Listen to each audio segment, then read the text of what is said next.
오늘의 주요 뉴스입니다. 코로나19 신규 확진자가 100명대로 줄어드는 등 확산세가 진정될 기미를 보이고 있지만 중증 환자가 계속 늘어 병상 부족 사태가 심각해지고 있습니다. 서울에서 당장 사용 가능한 중환자 병상은 9개뿐인 것으로 확인됐습니다. 사회적 거리 두기가 강화되고 두 번째로 맞은 지난 주말 이동량이 25%나 줄어든 것으로 나타났습니다. 정부는 오는 6일에 종료 예정인 수도권 사회적 거리 두기 2.5단계의 연장 여부를 이번 주말에 결정하기로 했습니다. 미국 질병통제예방센터가 11월 1일까지 백신을 보급할 수 있는 준비를 마치라는 공문을 각 주에 보냈습니다. 파우치 미 국립전염병연구소장도 압도적으로 긍정적인 임상 결과가 나온다면 백신을 예상보다 일찍 이용할 수 있다고 말했습니다. 태풍 마이삭이 빠져나가자마자 제10호 태풍 하이선이 한반도를 향해 북상하고 있습니다. 하이선은 다음 주 월요일 오전 우리나라 남해안에 상륙한 뒤 한반도를 남북으로 관통할 가능성이 큰 것으로 예측됐습니다. 코로나19 확산을 계기로 진단 기술에 대한 중요성이 커지고 있습니다. 특히 고령화에 따른 치매와 파킨슨병 같은 퇴행성 질환의 경우 조기 진단과 대처가 무엇보다 중요한데요. 오늘 과학의 달인에서는 진단 기술로 국민의 생명을 지키는 생명공학연구원 이규선 박사를 초대했습니다.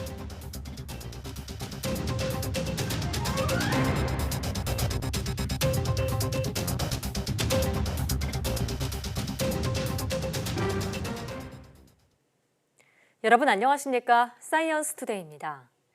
수도권의 강화된 사회적 거리 두기 2단계 시행 이후 두 번째로 맞은 지난 주말 이동량이 25% 줄어든 것으로 나타났습니다.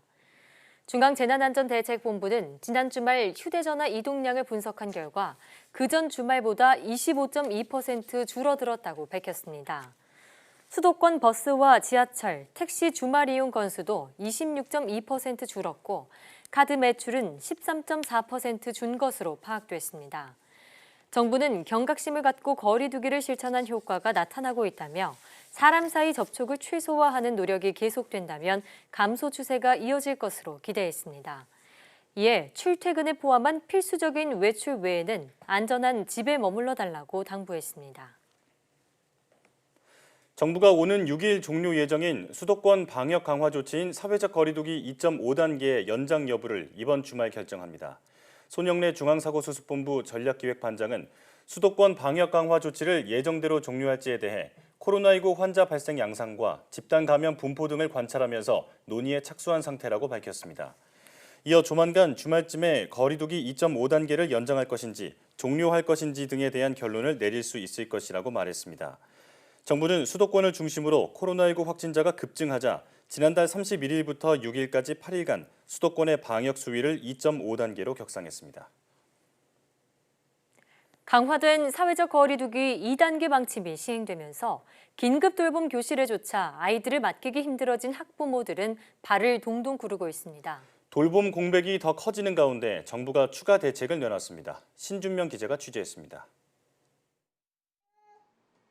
최근 재택근무를 시작한 프로그램 개발자 박미영 씨. 6살, 2살, 놀아달라 배고프다 보채는 두 아이를 달래다 보면 일이 눈에 들어올 리 없습니다. 식사 준비까지 정신없이 하다 보면 음식을 태워버리기도 합니다. 왜? 아빠. 수도권을 중심으로 감염이 폭증하면서 어린이집 긴급 돌봄조차 보내지 못하고 있는 겁니다. 라고 해서 회사에서 근무하는 거죠. 똑같이 해야 되거든요. 사실은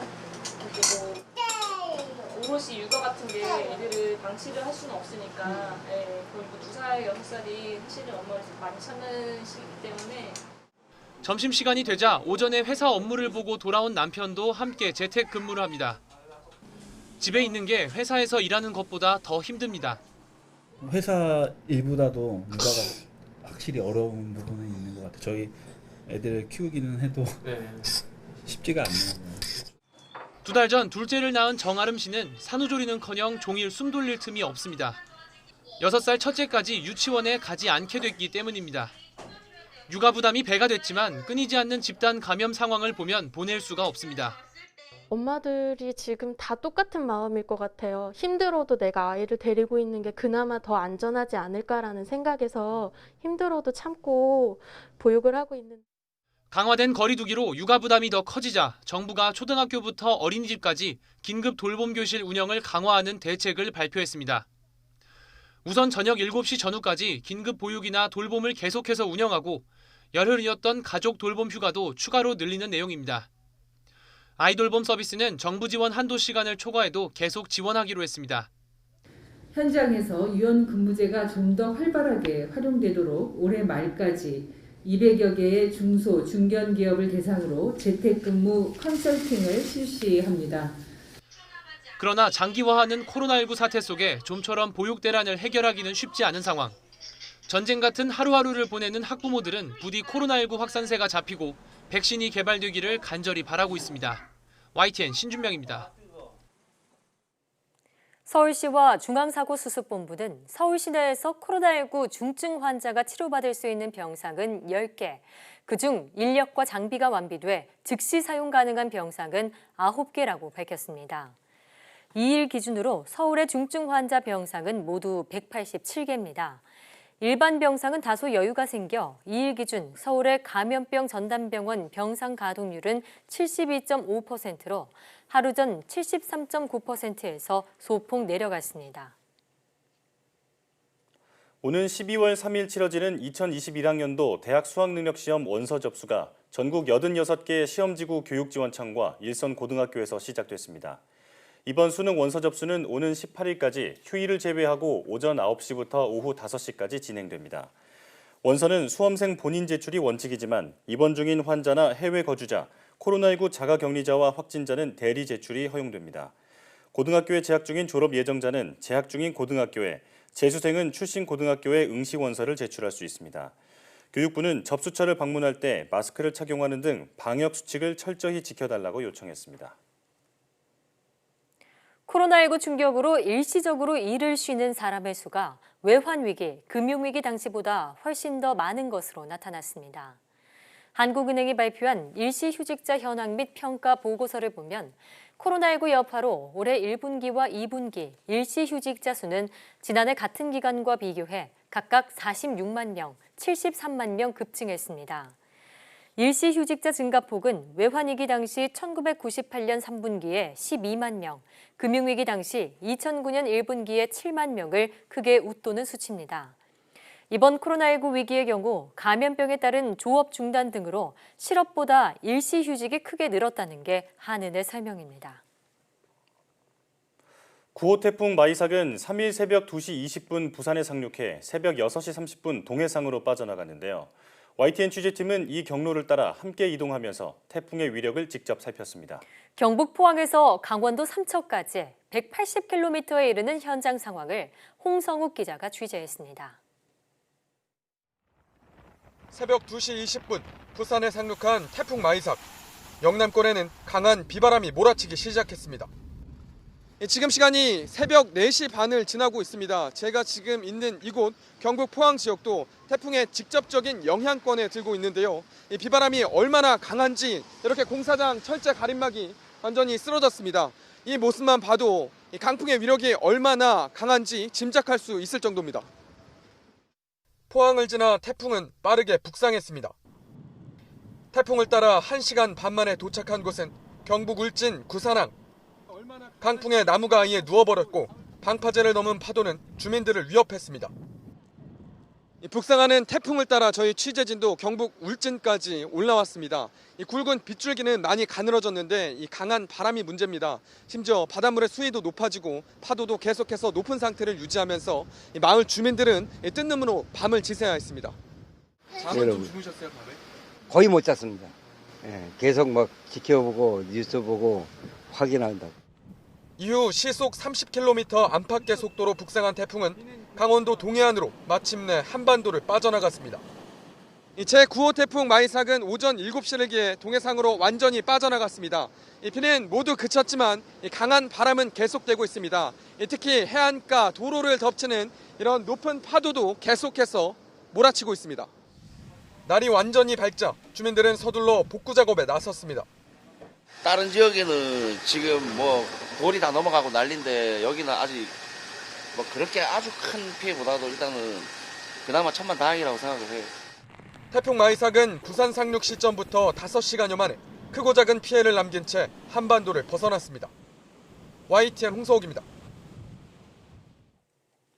9호 태풍 마이삭보다 더 강한 10호 태풍 하이선이 한반도를 향해 북상하고 있어 연이은 비바람 피해가 우려됩니다. 기상청은 10호 태풍 하이선이 괌 북서쪽 해상에서 시속 16km의 속도로 북상 중이며 4일쯤에는 매우 강한 강도를 지닌 태풍으로 발달하겠다고 밝혔습니다. 특히 일본 규슈 서쪽 해상을 지나 제주도 서귀포 동쪽 해상을 통과하는 6일 밤부터 7일 새벽 사이에는 최대 중심 풍속이 초속 53m로 초강력 강도에 맞먹는 위력을 보일 전망입니다. 10호 태풍 하이선은 7일 오전 거제 부근 경남 해안에 상륙한 뒤 한반도를 남북으로 관통할 전망이어서 우리나라는 전국이 태풍의 직접적인 영향권에 들겠고 강한 비바람이 몰아치겠습니다. 또 7일 오전 경남 해안에 상륙할 당시엔 중심 부근 최대 풍속이 초속 40m 정도로 태풍 마이삭보다 더 강할 것으로 예상됩니다. 지난달 폭우 피해가 컸던 경기 북부 지역 주민들은 태풍 마이삭이 수도권에 큰 피해를 남기지 않은 채 빠져나가자 한시름을 놓았습니다. 하지만 곧바로 10호 태풍이 예보되면서 다시 걱정에 휩싸였습니다. 박희재 기자가 취재했습니다. 역대 7번째로 빠른 풍속을 기록한 태풍 마이삭이 한반도 동쪽으로 빠져나가면서 경기 북부 지역엔 큰 피해를 남기지 않았습니다. 밤새 마음을 졸였던 주민들은 가슴을 쓸어내렸습니다. 처음에 태풍이 온다고 해서 긴장을 많이 했는데요. 조용히 지나가서 다행인 것 같습니다. 물 날리다고 막 바람 불어서 막 산사태 나고 이럴까 봐 걱정됐는데 다행히 이쪽은 좀 괜찮아서. 태풍은 지나갔지만 거센 바람은 남겼습니다. 바람에 파손된 시설물들이 일부 방치된 모습도 곳곳에서 눈에 띄었습니다. 강한 비바람에 건물 일부가 뜯겨져 나가 너덜너덜한 모습인데요. 이렇게 외장재 일부가 떨어져 나가기까지 했습니다. 그런데 바로 아래에는 가게가 위치해 있고 그 옆으로는 도로와 인도가 나 있어서 주민들이 안전에 위협을 받고 있습니다. 더욱이 안심할 수 없는 건 10호 태풍인 하이선이 뒤이어 상륙한다는 예보가 있기 때문입니다. 특히 한반도 정중앙을 관통한다는 소식에 일대 주민들은 다시 걱정에 휩싸였습니다. 올해는 특히 코로나에다가 또 여름에 긴 장마, 태풍 그래가지고 장사도 안 되고 영업이 굉장히 힘들거든요. 오늘도 지금 태풍이 또 온다고 그래서 위험하고 그런데 이걸 좀 빨리 좀 조치를 해주고 태풍 대비로 밤을 꼴딱 세운 지자체 직원들은 곧바로 다음 태풍 대비에 들어갔습니다. 하이선 태풍이 지금 어떻게 오는지 저희가 그 유형을 좀 파악을 해보고요. 강풍 위주로 오는지 아니면 호우를 동반해서 오는지에 따라서 저희가 예찰 활동을 어느 쪽을 강화하는지에 대해서 조금 더 논의를 해보겠습니다.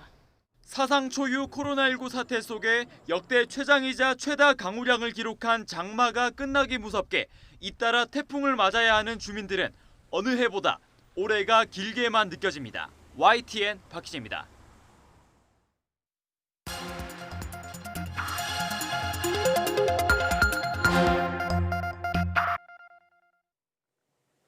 다양한 분야의 과학 이슈를 과학 기자의 시각으로 집중 분석하는 사이언스 취재파의 시간입니다. 오늘은 최소라 기자와 함께합니다.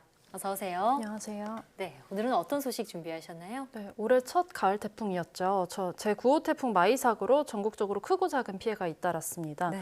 그런데 숨을 돌리기도 전에 다음 주에는 더 강한 태풍인 제10호 태풍 하이선이 한반도에 영향을 줄 것이라는 전망이 나오는데요. 반갑지 않은 가을 손님, 태풍에 대해서 알아보겠습니다. 네.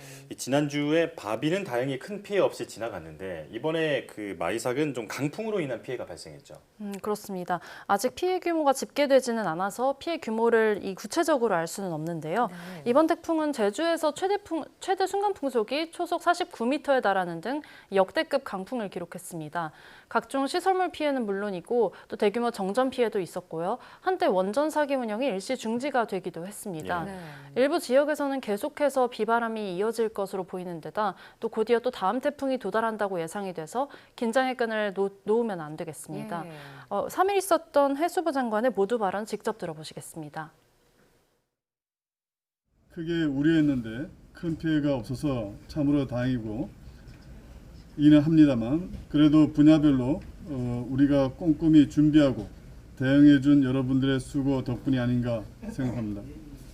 거듭되는 비상근무로 피곤하겠지만 또다시 북상하는 제10호 태풍 하이선도 우리나라로 향하고 있어서 긴장의 끈을 놓을 수 없는 상황입니다. 빠르게 근본 태풍 마이삭의 피해를 파악하는 동시에 다가올 태풍에 대한 대비도 해야겠습니다. 네, 보통 우리나라는 여름에 태풍이 많이 발생한다고 알고 있는데 가을에 오는 태풍도 꽤나 빈번한 것 같습니다. 이 가을 태풍은 그 위력도 커서 여름 태풍 때보다 더 막심한 피해를 주기도 했죠. 네, 그렇습니다. 우리나라에서 전통적으로 태풍이 가장 많이 발생하는 달은 7, 8월 여름입니다. 그런데 지난 20년 동안의 통계를 살펴보겠습니다. 전 세계적으로 태풍 발생 건수는요, 9월에 54개로 가장 많았고 10월에 53개, 11월 42개로 이렇게 가을 태풍이 우세한데 예. 우리나라의 경우는 우리나라에 영향을 준 태풍만 보면은 8월에 22개, 그리고 7월의 경우 20개로 7, 8월이 각각 1, 2위를 차지를 했습니다. 네. 가을인 9월은 보면은 14개잖아요. 네. 그런데 재산 피해 규모 순위로 보면요. 지난 100년 동안 우리나라에 가장 큰 피해를 일으켰던 최악의 태풍들이 가을 초순쯤에 발생을 했습니다. 네. 1위인 2002년 루사가 8월과 9월 초에 걸쳐서 발생을 했는데 사망 실종자 246명을 낸 2000년대 최악의 태풍으로 기록이 됐습니다. 2위인 2003년 매미도 9월 중순에 발생을 했습니다. 네. 지금 보니까 그 초가을인 지금이 가장 조심해야 할 때다 이런 생각이 드는데요. 네. 자, 그런데 가을 태풍이 여름 태풍보다 위력이 더 강한 이유는 뭔가요? 네, 태풍은 원래 해수 온도가 높을수록 그 위력이 세지는데요. 우리나라 해수 온도가 9월과 10월에 해수 온도가 높습니다. 여름 내내 수온이 점점 올라가는데 해수면이 다시 식기까지 시간이 좀 많이 걸리기 때문입니다. 예. 이론적으로는 바다 수온이 1도가 높아지면은 대기 속의 수증기량이 7%가 증가하는데요. 이 수증기를 원료로 태풍 자체의 강도가 세질 수 있다고 합니다. 예. 전문가에게 직접 들어보시겠습니다. 증발을 하면은 이제 수증기 기체가 되지 않습니까? 그 과정에서 구름으로 만들어지면 기체 수증기가 다시 액체 물로 바뀌니까 기체로 바뀔 때 자기가 품었던 에너지를 다시 방출을 하게 되겠죠, 거기다가. 그러면은 이제 그게 태풍을 또 형성하게 되는 에너지원으로 쓰일 수가 있는 거죠. 구름 물방울이 커지면은 이제 비도 많이 내리게 될 거고 가능성이 있다 정도는 뭐 쉽게 얘기할 수 있지만 다른 힘들이 상쇄시키는 효과가 또 생길 수도 있는 거죠. 가장 강력하게 작용하는 힘들이 나타나는 게 현상으로 이어진다. 그런데 최근에는 지구온난화로 인해서 해수 온도가 계속 상승하고 있잖아요. 앞으로 태풍의 위력이 더 거세지는 것 아닌가 이런 우려도 드는데요. 네, 그렇습니다. 그 부분이 전 세계 과학자들이 우려를 하고 있는데요. 네. 최근에 100년 동안 해수면이 1도가량 증가를 했습니다. 아직까지는 태풍 개수는 유의미하게 증가하지 않았다는 게 대부분의 시각인데요. 네. 하지만 센 태풍이 잦아지고 있고 또 점점 강한 태풍이 증가할 것이라는 전망이 쏟아집니다. 미국 연구팀은 지구온난화로 인해서 이 동아시아에 상륙하는 태풍이 최대 풍속이 37년 전보다 15% 빨라졌다면서 이 파괴력은 또 50%나 커졌다 이렇게 분석을 했습니다. 네. 또 덴마크 연구팀의 연구 결과를 보면요. 지구 평균 기온이 1도씨가 오를 때마다 카트리나와 비슷한 위력의 허리케인이 2배에서 7배까지도 발생할 가능성이 있다는 보고서를 내기도 했습니다. 네. 또 우리나라 기상청도 한반도에 상륙하는 태풍 숫자가 줄어드는 추세지만 상륙하는 태풍은 점점 더 강력해지고 있다. 또 앞으로 또 점차 더 강한 태풍이 발생할 가능성도 커지고 있다. 이렇게 말을 한 바가 있습니다. 예. 또 태풍 숫자가 늘 것이라는 이 숫자 자체가 늘 것이라는 국내 전망도 있었는데요. 2016년에 한국기상학회 학술대회에서는 21세기 말에 한 해 동안 한반도에 영향을 미치는 태풍 숫자가 지금보다는 최대 2배로 늘어날 것이라는 연구 결과를 발표를 하기도 했습니다. 네. 이 지구온난화가 계속되면서 앞으로 기상이변이 더 잦아지지 않을까 이런 걱정이 되는데요. 네. 물론 근본적으로는 지구온난화를 이제 늦추고 해결하는 것이 해결책이겠지만 일단은 그 기상이변으로 인한 재해에 우리가 대비를 조금 더 철저히 해야 하지 않을까 이런 생각이 듭니다. 네, 그렇습니다. 지구온난화로 발생하는 기상이변은 굉장히 다양한데요. 폭염이나 태풍, 폭우 이런 여러 가지가 있는데 특히 지난 장마에서 저희 겪은 것처럼 폭우로 인한 산사태가 대규모 인명피해나 재산 피해를 불러왔잖아요. 네. 지난달 취재 파일에서도 다뤘는데 산사태 원인으로 산의 나무 구성이나 보존 상태 등이 지목이 되기도 했습니다. 예. 그런데 지난달 장마로 발생했던 이 산사태 원인이 그런 거였는데 이거를 뒷받침하는 국내 연구진의 연구 결과가 나왔습니다. 예.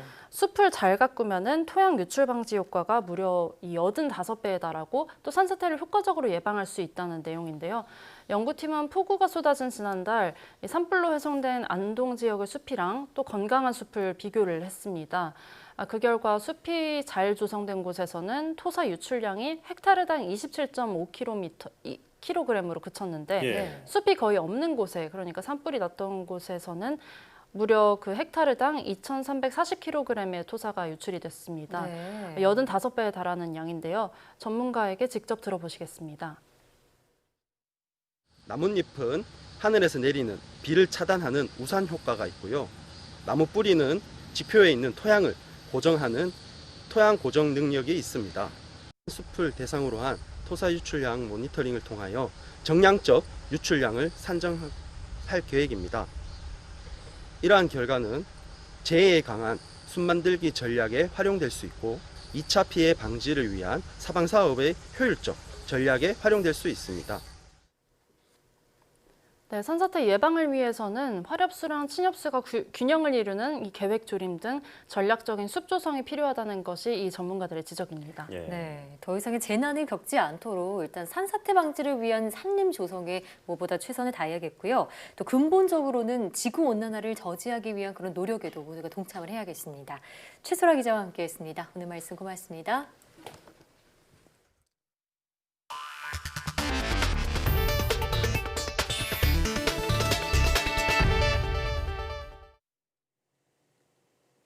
미국에서 코로나19의 백신 개발을 이끄는 앤서니 파우치 알레르기 전염병 연구소장이 백신 이용 가능 시점이 예상보다 몇 주 앞당겨질 수 있다고 말했습니다.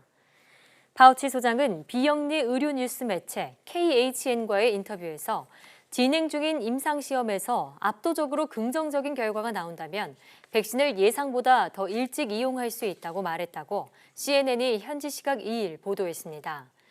미국에서는 현재 2건의 백신 후보를 두고 3만 명의 자원자를 받아 3상 임상시험을 진행 중인데 올 연말쯤에나 결론이 나올 예정입니다. 코로나19 사망률이 지난 1918년 스페인 독감의 2배 이상 높을 수 있다는 연구 결과가 나왔습니다.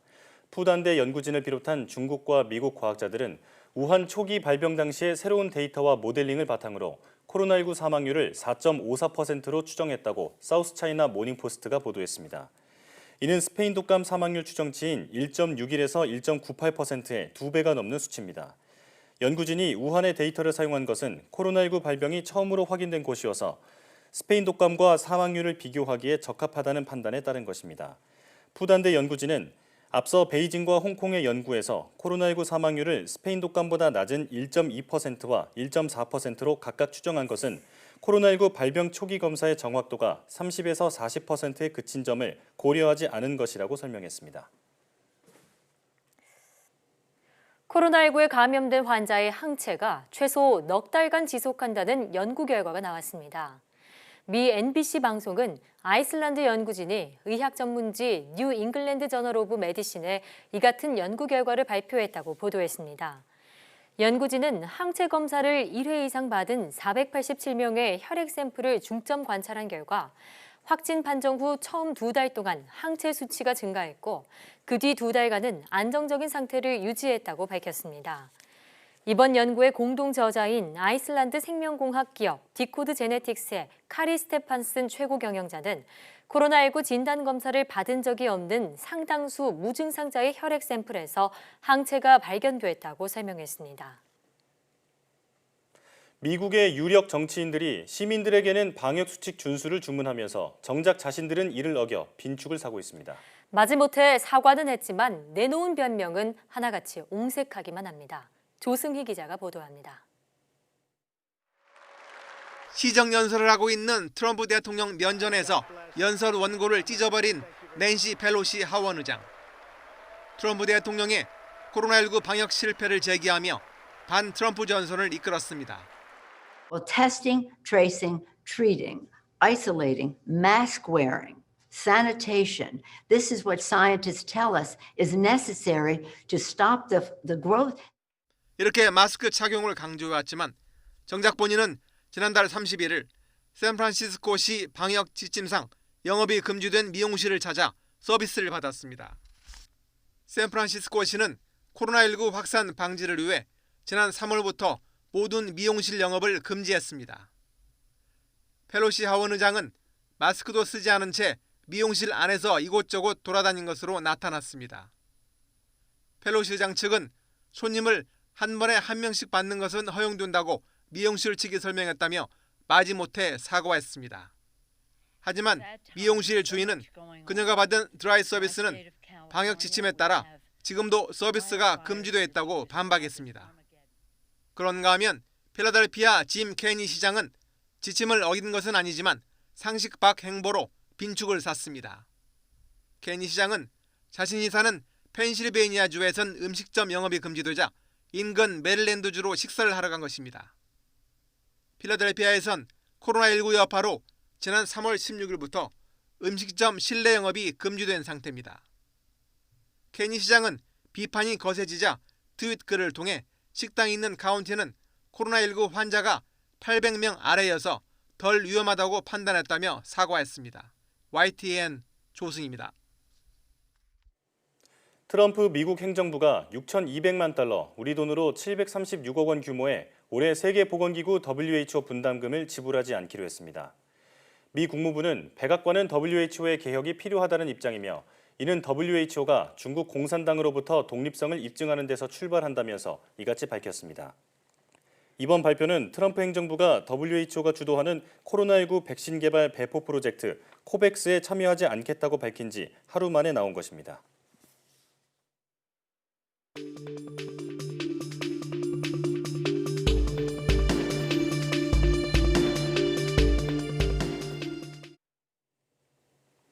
코로나19 신규 확진자가 100명대로 떨어지면서 200명 안팎을 오가던 확산세는 조금 주춤하는 모양새입니다.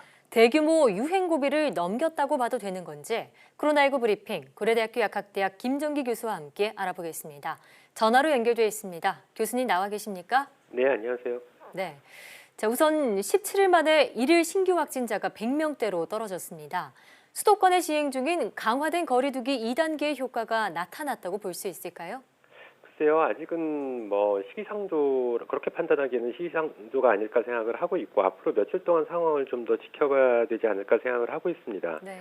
다만 앞으로 단기간 감소하였다고 해도 수도권은 특히나 심하고 전국적으로 지역사회 숨은 감염자가 다수 있을 걸로 추정을 하고 있거든요. 예. 그래서 조건만 맞으면 언제든지 큰 폭으로 다시 증가할 가능성은 굉장히 높아 보입니다. 예.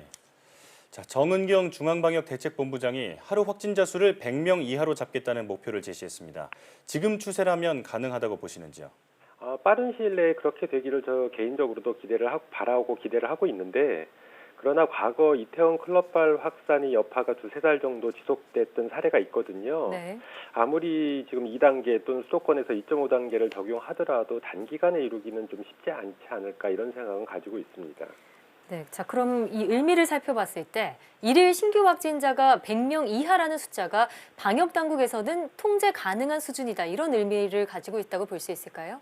아니요, 그렇지는 않아 보입니다. 100명 이하가 방역 당국 통제 가능 범위는 아니라고 보고 있고 네. 이번 8월 중순 이후 2차 대유행, 대확산 이전에 50명 전후 또는 그 이하로 발생 시에도 방역 당국에서 직접적으로 얘기하기를 통제 범위 안에 있지 않다라고 얘기를 했었거든요. 예. 이 100명이라는 수치는 사회적 거리두기 2단계로 하향 조정을 위한 목표치가 아닐까 이렇게 생각을 하고 있습니다. 근데 과거에 아까 말씀드린 거의 대표적인 예가 수도권발 대전, 대구 소규모 집단 감염 시에도 그 당시에 방역 당국의 역학조사보다 전파 속도가 빠르다라고 얘기를 했었거든요. 이제 그 얘기는 통제 범위 밖에 있다라는 얘기입니다. 그래서 100명이라는 수치는 아무래도 2단계로 다시 하향 조정을 위한 목표치가 아닐까 이렇게 생각하고 있습니다. 예. 자연스럽게 거리두기 완화에 대한 기대가 나오고 있습니다. 현재 거리두기 단계를 다음 주에도 유지해야 할 필요성이 있는지에 대해서는 어떻게 생각하십니까? 적어도 2단계는 유지해야 된다라고 생각을 하고 있습니다. 근데 수도권의 경우에는 만일 사회적 거리두기 단계별 조건이 있거든요. 그래서 2단계 조건을 충족 못하면 다음 주에도 2.5단계를 유지해야 될 거라고 보고 있고 네. 만약에 크게 안정화되지 않았는데 경제적인 측면을 고려해서 사회적 거리두기를 하향 조정을 할 경우에 이게 추석 명절을 맞게 되면 그 이후에는 지금보다 더 큰 확산으로 폭발적인 확산이 일어날 가능성도 충분히 있거든요. 그래서 네. 하향 조정 굉장히 조심해서 판단을 해야 된다 이렇게 보고 있습니다. 네. 자, 이런가 하면 방역 당국은 8월에 확진자가 급증한 것과 관련해서 무증상 환자와 또 감염 경로가 불분명한 환자가 영향을 미쳤을 것으로 보고 있습니다. 이 무증상 감염을 방역 단계에서 걸러내서 확산을 차단할 수 있는 방법은 없을까요? 글쎄요. 지금 이제 만약에 접촉자로 분류돼서 진단 검사를 할 경우에는 선별은 가능합니다. 예. 근데 이렇지 않고서는 현재로서는 불가능하다 이렇게 생각을 하고 있고요. 유일한 방법은 전 국민 전수 진단 검사밖에는 없습니다. 그것도 장기간이 아니라 단기간에. 근데 이거는 사실상 불가능하기 때문에 현재로서 무증상이나 경증 환자를 선별하는 방법은 쉽지 않다 이렇게 보고 있습니다. 예. 자, 백신과 치료제 이야기로 넘어가 보겠습니다. 미국 질병통제예방센터가 각 주 정부에 10월 말 코로나19 백신을 접종할 준비를 하라고 통지했습니다. 전문가들은 효과와 안정성에 대한 우려를 나타내고 있는데 실제로 10월 말까지 믿을 만한 백신이 나올 가능성 어떻게 보십니까? 글쎄요, 이제 미국 보건당국에서 이렇게 얘기한 거는 아무래도 제가 생각하기에 11월 이전에 임상 종료를 목표로 하고 있는 존슨앤존슨 백신을 염두에 두고 한 말이 아닐까 생각을 하고 있습니다. 그래서 뭐 모더나든 존슨앤존슨이든 임상 결과를 지켜봐야지 정확하게 알 수가 있는데 다만 백신이 개발돼서 나온다고 해도 초창기에는 공급에 한계가 있기 때문에 어차피 순차적으로 접종을 해야 되는 방법밖에 없거든요. 근데 이 경우에 문제는 트로이 목마 효과라고 해서 백신을 맞은 사람이, 그러니까 백신의 효능이 완벽하지 않을 경우에 백신이 증상을 완화시켜서 무증상 또는 경증을 만들지만 체내에는 바이러스가 있을 수 있습니다. 그래서 그렇게 되면 백신을 맞지 않은 사람한테 전파를 시킬 수가 있거든요. 그래서 오히려 이러한 효과에 의해서 일시적으로 더 확산할 어떤 가능성도 충분히 있고요. 그리고 항체 지속 기간이 짧다라는 연구 결과가 계속 나오고 있기 때문에 이 점도 큰 변수로 작용할 거라고 생각을 하고 있습니다. 그래서 지금 현재 상태로는 백신이 나온다고 해도 기대만큼 백신의 효과가 크지 않을 수도 있다 이런 생각은 가지고 있습니다. 네. 자, 한편 스테로이드가 코로나19 중증 환자의 사망률을 감소시킨다는 연구 결과가 나오면서 WHO가 스테로이드 약물 사용을 권고했다고 하는데요. 스테로이드의 효과에 대해서는 어떻게 보고 계신가요? 스테로이드 계열의 약물, 대표적으로 덱사메타손 여기에 해당되는데요. 이런 스테로이드 계열의 약물 같은 경우에는 기본적으로 효과가 있을 수밖에 없습니다. 왜냐하면 코로나19의 이제 중증 환자들이 사망되는 대표적인 이유가 염증 반응이 과도하기 때문에 특히 그거의 대표적인 예가 폐렴이거든요. 그러니까 폐렴이 과도하게 일어나서 호흡곤란에 의해서 사망이 일어나는 경우가 많습니다. 그래서 이런 경우에 스테로이드 계열의 약물, 특히 덱사메타손을 쓰게 되면 효과가 있습니다. 근데 다만 이런 스테로이드 계열의 약물은 기본적인 원리가 면역 반응을 억제하는 기전을 가지고 있거든요. 그래서 만약에 아주 중증 환자의 위급한 상황이 아니라 일반적인 감염 환자에 쓸 경우에는 오히려 면역 반응을 약하게 만들면서 바이러스의 증식을 용이하게 만들 수 있는 어떤 부작용이 일어날 수가 있고요.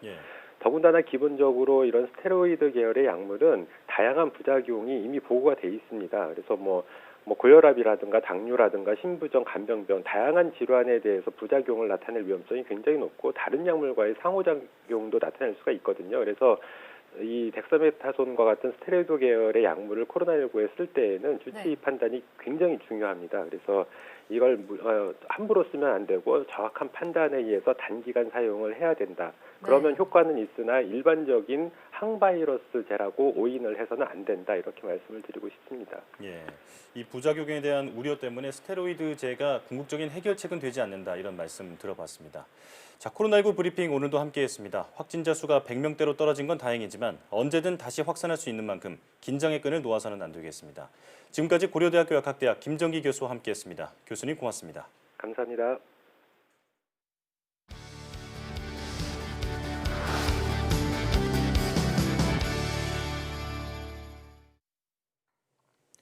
최근 고령화에 코로나19 같은 감염병까지 유행하면서 질병에 대한 조기 진단 중요성이 커지고 있습니다. 진단 기술을 통해 질병의 원인을 파악하는 것은 물론 치료와 예방까지 가능하다고 하는데요. 오늘 과학의 달인에서는 진단 기술에 대해 자세히 알아보겠습니다. 한국생명공학연구원 바이오나노연구센터 이규선 책임연구원과 함께합니다. 어서 오세요. 네, 반갑습니다. 네, 반갑습니다. 자, 우리나라는 지난 2017년 고령 인구 비율이 14%를 넘기면서 고령 사회에 진입했습니다. 근데 문제는 앞으로 5년 뒤면은 이 비율이 20%를 넘기면서 초고령 사회에 진입한다고 하는데요. 자, 이와 함께 대표적인 노인성 질환이죠. 치매나 파킨슨병도 증가 추세에 있다고 합니다. 우선 이 치매와 파킨슨병 왜 나타나는지부터 설명해 주시죠. 예, 노화에 따라서 뇌세포에는 많은 변화가 일어나게 됩니다. 대표적으로는 세포의 기능을 유지하면서 부수적으로 생기는 활성산소와 같은 노폐물이 잘 분해되지 않는 그런 특징이 있고요. 예. 독성 단백질이 지속적으로 쌓이게 되고 또 세포의 생명 현상에 필수적인 미토콘드리아 같은 세포 소기관이 망가지면서 생경세포가 점점 소멸하게 됩니다. 네. 특히 젊은 시기에 건강한 뇌에서는 활성산소나 독성 단백질 그리고 손상된 미토콘드리아 같은 세포 소기관이 빠르게 제거되는 반면에 노화가 되면서 뇌세포에는 이러한 청소 능력이 떨어지게 되는데요. 예. 뇌세포의 사멸과 과도한 염증 반응이 일어나 퇴행성 뇌질환으로 이어지는 것으로 알려져 있습니다. 예, 그러니까 결국은 노화가 주된 원인이다 이렇게 정리해 볼 수 있을 것 같은데 이런 뇌 질환을 앓고 있는 환자의 수 최근에 얼마나 증가했나요? 예, 퇴행성 뇌질환 중에서 가장 발병률이 높은 치매는 65세 이상 노인 10명 중에 1명이 겪고 있는 것으로 알려져 있고요. 네. 2012년 약 54만 명에서 2030년에는 약 127만 명, 그리고 2050년에는 약 271만 명으로 매 20년마다 약 2배씩 증가할 것으로 추산하고 있습니다. 또 국내 파킨슨병 환자 또한 2004년에는 2016년까지 약 10여 년 동안 2.5배 정도 증가를 했다고 보고되고 있습니다. 예, 치매와 파킨슨병 모두 급속도로 증가하고 있는데 이 두 질환 모두 대표적인 뇌 질환이긴 하지만 약간의 차이가 있다고 들었어요. 네. 어떤 차이인가요? 예, 치매와 파킨슨병의 차이는 환자에서 나타나는 손상된 뇌 부위가 달라서 질환의 증상의 차이가 있습니다. 네. 치매의 경우에는 기억과 학습에 중요한 뇌 부위인 해마에 있는 콜린성 신경세포가 주로 사멸되어 나타나고요. 네. 파킨슨병 같은 경우는 뇌의 흑색질에 분포하는 도파민 신경세포가 죽어가면서 나타나는 질병입니다. 콜린성 신경세포가 사멸되게 되면 사고, 기억력 및 학습장애 같은 인지 능력이 떨어지게 되고요. 예. 반면에 파킨슨병의 원인인 도파민 신경세포가 사멸되면 근육의 운동이나 능력 저하라든가 떨림, 마비 등과 같은 행동이나 보행장애 등의 증상이 나타납니다. 예. 질병이 진행되면서 뇌 전체적으로 영향을 결국 받게 되지만 대부분의 뇌세포가 기능을 하지 못해서 나중에는 인지능력과 행동능력 모두 문제가 발생하는데요. 네. 두 질병 모두 환자의 본인의 삶의 질뿐만이 아니라 돌봄과 요양으로 인한 2차적인 사회 비용이 증가하기 때문에 고령화 사회에서 반드시 해결해야 되는 대표적인 노인성 질환이라고 할 수 있겠습니다. 네. 그러니까 정리하자면 치매는 인지장애 그리고 파킨슨병은 운동장애를 주로 발생시킨다는 점에서 차이가 있다 이렇게 볼 수 있겠습니다. 자, 그런데 박사님께서는 이런 퇴행성 뇌질환의 그 원인을 규명하시는 데 성공하셨다 들었습니다. 설명해 주시죠. 네, 맞습니다. 노화의 진행에 따라서 두 질환에서는 공통적으로 세포 소기관이 미토콘드리아가 망가진다고 알려져 있습니다. 네. 정확한 원인에 대해서 많이 알려지지 않아서 문제였었는데요. 미토콘드리아는 생명 현상 유지에 필요한 에너지원을 생산하는 세포의 발전소 역할을 하게 됩니다. 예.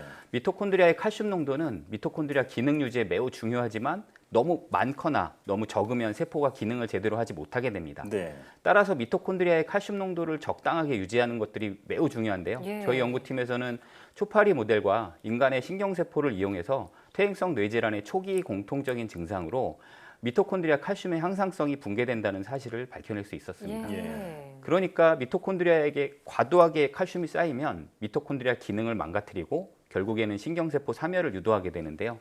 신경세포가 망가지기 시작하는 초기 원인의 단서를 찾은 거라고 할 수 있겠습니다. 네. 그러니까 퇴행성 뇌 질환을 발병하는 그 초기의 원인이 미토콘드리아에 있는 칼슘의 항상성이 좀 망가지기 때문이다 이런 얘기인데요. 이렇게 원인이 밝혀졌으니까요. 앞으로 치료법이나 예방법에도 좀 진전이 있지 않을까요? 예, 맞습니다. 저희 연구원에서는 미토콘드리아 칼슘 농도나 활성도를 더욱 쉽게 이제 측정할 수 있는 다양한 진단 기술을 개발하고 있습니다. 예.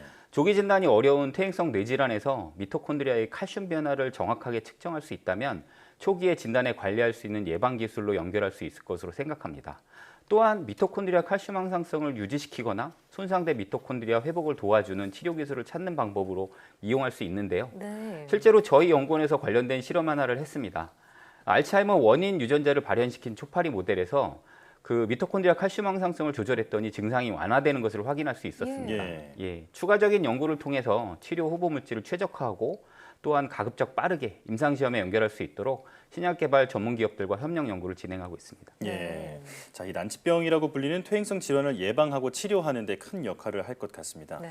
자, 그런데 이런 진단 기술이 난치성 질환뿐만 아니라 그 약물 범죄를 해결하고 또 예방하는 데 도움이 됐다고 들었습니다. 어떤 일인지 설명해 주시죠. 네, 저희 바이오나노 연구센터에서는 이러한 과학 기술을 그 바이오 헬스뿐만이 아니라 국민 생활 안전의 다양한 분야에 활용하고자 노력하고 있습니다. 네. 작년 버닝썬 사태 때 경찰청으로부터 이제 성범죄 약물의 자가 진단 키트 개발을 요청받았는데요. 네. 이후에 타인에 의해서 의도치 않게 마약에 노출될 수 있는 상황을 예방할 수 있는 진단 키트를 개발하였습니다.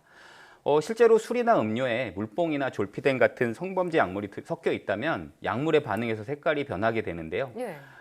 휴대폰이나 이제 소지품에 쉽게 붙일 수 있는 스티커라든가 종이 팔찌 형태로 이제 그 여성 사용자들이 간편하게 사용할 수 있습니다. 네, 직접 제가 가지고 직접 나오셨죠? 가지고 나왔는데요. 예. 이 보시는 것처럼 이 스티커 형태나 이제 팔찌 형태로 구현이 가능하고요. 예.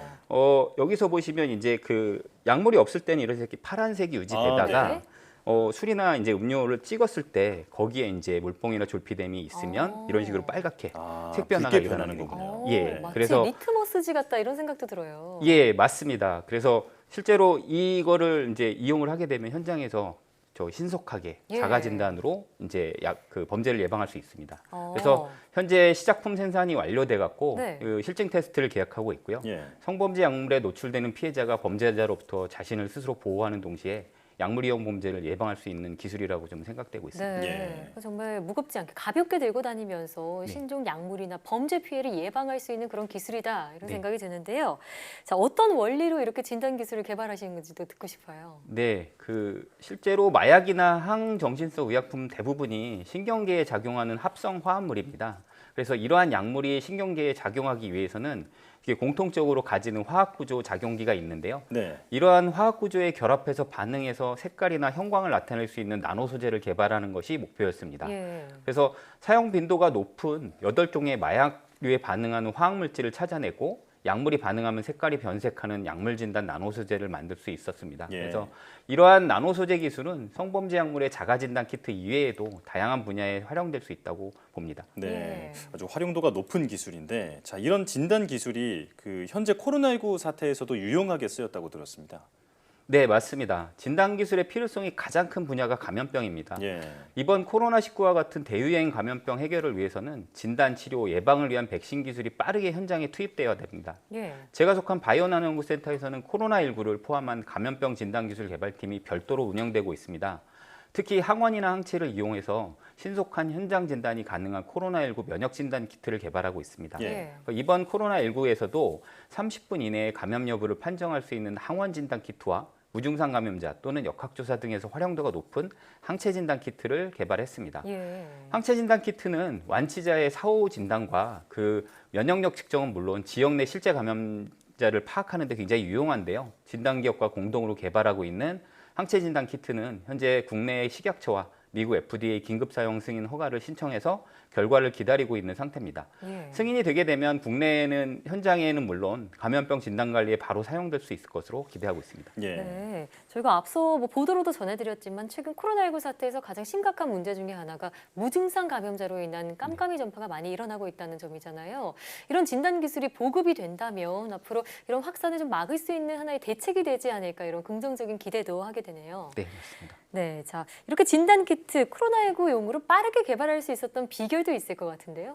네, 저희 바이오나노 연구센터는 오랫동안 신종플루라든가 지카 바이러스 등 같이 국민의 건강을 위협하는 감염병의 진단 기술 개발을 오랫동안 수행해 왔습니다. 예. 그래서 그 과정에 항원과 항체를 포함한 다양한 진단 소재를 개발해 왔고요.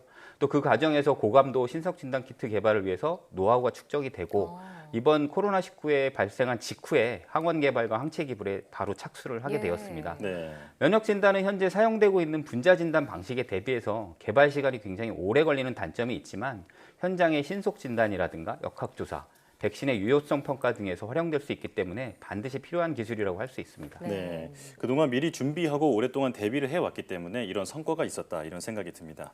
자, 이런 진단기술 연구에 매진하게 된 계기가 있으실 것 같은데 어떤 게 있나요? 네, 이번 코로나19에서도 알 수 있듯이 고위험성의 감염병을 빠르고 정확하게 진단할 수 있는 진단 기술이 필요합니다. 예. 또한 고령화 환경 변화에 따라서 늘어나는 퇴행성 뇌질환, 암과 같은 다양한 질병을 해결을 위해서는 치료제 개발도 굉장히 중요하지만 초기에 질병을 진단하여 관리할 수 있는 조기 진단 기술도 무엇보다 중요하다고 할 수 있습니다. 이러한 다양한 진단 기술은 의료사회적 비용의 감소와 더불어서 국민의 건강하고 안전한 삶을 도와줄 수 있을 것으로 기대하고 있습니다. 네, 사실 질병의 근본적인 치료가 정말 중요하긴 하지만 시간이 오래 걸리고 기술이 또 많이 발생을 해야 되잖아요. 그런데 이 가장 중요한 조기 진단을 위한 기술을 개발하셨다는 점에서 주목을 받고 있다는 생각이 드는데요. 앞으로 박사님의 계획도 한 말씀 듣고 싶습니다. 네, 앞으로는 의료기술은 진단과 치료를 동시에 하면서 치료 효과를 실시간으로 모니터링할 수 있는 융합형 신약이 주목을 받을 것으로 기대를 하고 있습니다. 예. 저희 연구팀에서는 다양한 바이오 소재와 나노 소재의 결합을 통해서 가깝게는 이제 앞으로 다가올 신변종 감염병에 빠르게 대처할 수 있는 진단 기술 개발에 집중할 예정이고요. 또 나아가서는 현대 사회에 문제가 되는 다양한 난치 질환 해결을 도와줄 수 있는 다양한 융합 소재를 찾고자 하고 있습니다. 네. 현재 의료 기술을 업그레이드 할 수 있는 그 모든 기술 개발에 집중을 하고자 하고 있습니다. 예, 사실 우리가 병에 걸렸을 때 치료하는 것도 중요하지만 애초에 병에 걸리지 않게 하고 또 걸렸는데도 조기에 알아내는 기술이 치료에도 큰 역할을 할 텐데 이런 기술들이 역시 중요하다는 것을 느낄 수 있었습니다. 자, 지금까지 한국생명공학연구원 이규선 책임연구원과 함께했습니다. 고맙습니다. 네, 고맙습니다.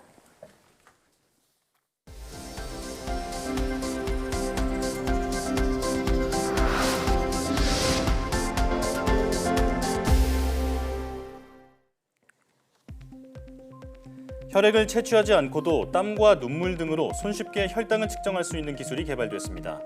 성균관대와 포항공대 연구팀은 은으로 된 나노 크기의 가는실에 혈당에만 반응하는 물질을 배열하는 방식으로 체액 속 소량의 혈당을 감지할 수 있는 고감도 센서를 제작했다고 밝혔습니다. 연구팀은 이번에 개발된 센서가 혈액 속 혈당의 100분의 1 수준에 불과한 소량의 혈당을 잡아낼 수 있다며 혈당 측정의 번거로움을 더는 데 도움이 될 수 있을 것으로 기대했습니다. 곤충이 허물을 벗을 때 나오는 호르몬이 파킨슨병 증상 완화에 도움이 되는 것으로 나타났습니다. 한국한의학연구원은 곤충 탈피 호르몬을 파킨슨병에 걸린 쥐에게 투여한 결과 떨림과 경직이 개선되고 운동 기능이 2배 이상 향상된 것을 확인했다고 밝혔습니다. 연구팀은 또 호르몬을 투여한 쥐에서 항산화 물질이 최대 4배까지 늘어났다며 곤충 탈피 호르몬이 뇌 신경질환 치료에 중요한 산화 스트레스를 억제하는 데도 효과가 있다고 덧붙였습니다. 한국표준과학연구원은 비대면으로 연구 협업을 할 수 있는 가상연구실 버추얼랩을 출범시켰습니다. 버추얼랩은 안전과 소재, 장비, 반도체 등 9개 팀으로 이루어져 있고 연구팀은 버추얼랩의 연구 협업을 위한 각종 시스템을 지원합니다. 가상과 연구실의 영문 합성어인 버추얼랩은 플랫폼 기반의 연구 시스템으로 클라우드 등 자료 공유 시스템을 활용해 시공간의 제약 없이 회의나 분석 등 연구 활동을 할 수 있는 것이 특징입니다. 모바일로 운전면허를 확인할 수 있는 방법이 카카오와 네이버 앱으로도 확대됩니다. 과학기술정보통신부는 제11차 신기술 서비스 심의위원회를 열고 카카오톡이나 네이버 모바일 앱을 통해 운전면허증을 등록하면 자격과 신분을 확인할 수 있는 모바일 운전면허 확인 서비스를 임시 허가하기로 했습니다. 이 밖에 인증 앱과 계좌 인증을 통해 비대면으로 이동통신에 가입해 휴대전화를 개통할 수 있도록 하는 LG U+의 비대면 이동통신 가입 서비스도 임시 허가를 받았습니다. 정부는 신기술이나 서비스 사업이 규제로 인해 불가능한 경우 규제 적용 없이 사업을 임시 허용해 내용을 평가하는 실증 특례 제도를 운용하고 있습니다. 국가과학기술연구회가 소재 부품 장비 산업의 경쟁력 강화를 위한 정부 출연 연구기관의 노력을 담은 보고서 마부 위침을 발간했습니다. 보고서에는 소부장 산업 경쟁력 강화를 위한 연구기관들의 구체적인 지원 내용과 우수 사례 등이 담겼습니다. 정부 출연 연구기관들은 일본 수출 규제 이후 연구개발 677건과 특허 출원 등록 1000여 건 등을 기록하며 소부장 산업 경쟁력 강화에 앞장서 왔습니다.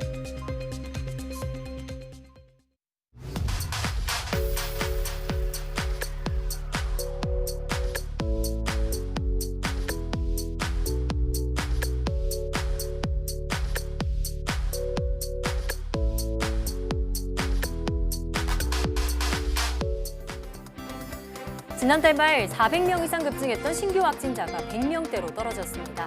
모두가 적극적으로 방역에 동참한 덕분일 텐데요. 하지만 아직 방역 당국이 통제할 수 있는 수준은 아닙니다. 앞으로 1, 2주 더 모임 취소나 외출 자제 등 국민의 자발적인 방역 참여가 필요합니다. 네, 또 사랑제일교회 교인이나 방문자, 8.15 집회에 노출됐던 분들은 감염 경로가 될 수 있으니 늦더라도 검사를 꼭 받으시기 바랍니다. 사이언스 투데이 오늘 저희가 준비한 소식은 여기까지입니다. 함께해 주신 여러분 고맙습니다.